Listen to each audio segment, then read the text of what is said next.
Happy New Year, user testing community. It is Mike McDowell once again from the Solutions Consulting team here at User Testing. Back with not another tip of the week, but back with a 2022 tip of the week recap. What I'm going to do today is I'm going to highlight the top 5 tips of the week from last year to just let you know the tips. You might have missed some of these if you didn't see them. These are the most popular ones, the ones that were reviewed the most by the people who watch the user testing tip of the week. So I'm going to get right into it. Hope you guys had a great holiday. We're back in business. It's a new year. Here's to 2023, but let's get into it. Number 5 on the list, right here, we've got our new feature alert, automatic instant insights overviews. These were the great instant insight overviews at the top of the screen, the instant insights panels. They're at the top of the metrics tab. They give you a lot of great insights, correlations, things that you can see instantly about your study right on the top. So I highly recommend you check this one out. It'll give you a great insight into getting some rich detail about your study within seconds as soon as you hit that metrics tab. That was number 5. Coming in at number 4, another new feature, an improvement to an existing feature, the keyword map enhancements that we made last year, where not only did we switch to more of a word cloud type of a view, but we also added the ability to search and add your own keywords into the keyword map so that if, let's say, a branded term, maybe a color, I believe in the video I pointed out, I talked about Wendy's and how the website was really red and red didn't get called out automatically by the keyword map, but we searched for it, we found it, and we found some sentiment driven feedback based on that keyword that we were looking for. Really great tip. This is one of my favorite features in the platform. I highly recommend you go and give this one a watch if you haven't seen it. I'm going to put links to all these on LinkedIn to the 5 tips videos that go with these. So if you're seeing this on LinkedIn, the tips should be there. If you're seeing this in the community, don't forget you can always go to the tips area and you'll see all the tips listed out. Okay, so that was number 4. Number 3, coming in, one tiny change to dramatically improve your test plan metrics.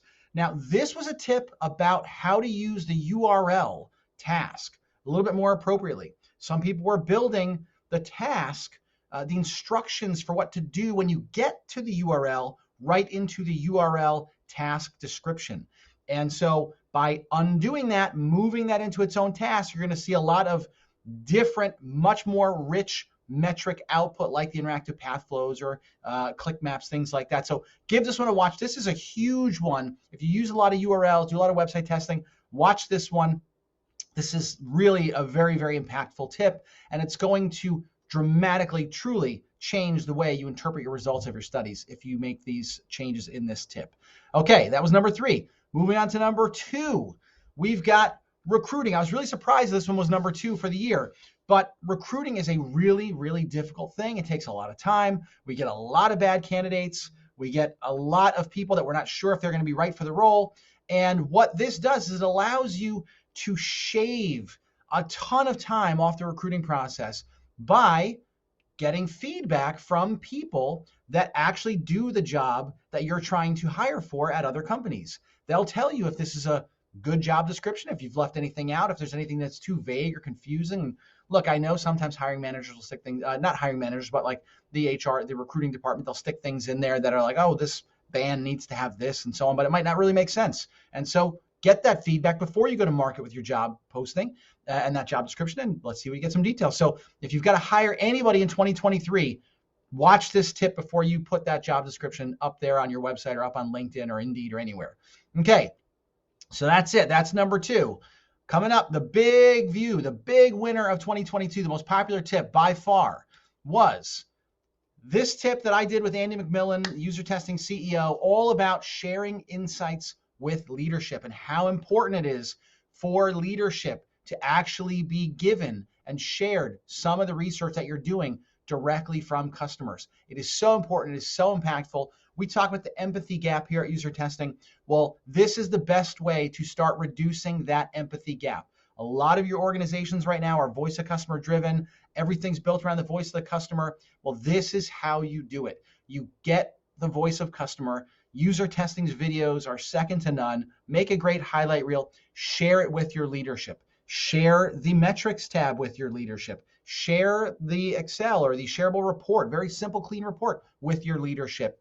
You're going to start seeing great responses, great engagement, and hopefully that empathy gap is going to start shrinking within your organization. So that was it for the top 5 tips of 2022. These were a lot of fun to create. I really do love making these for you every week. I look forward to coming back next week with a brand new tip. I already know what's going to be. And like I said, I'm going to post this with all the links. Hopefully you guys get to them. I'll see a little bit more views on these. But that's going to be it for now. Like I said, I'll be back again in 7 days with another user testing brand new tip of the week for 2023. Happy New Year, everybody. Thanks for watching.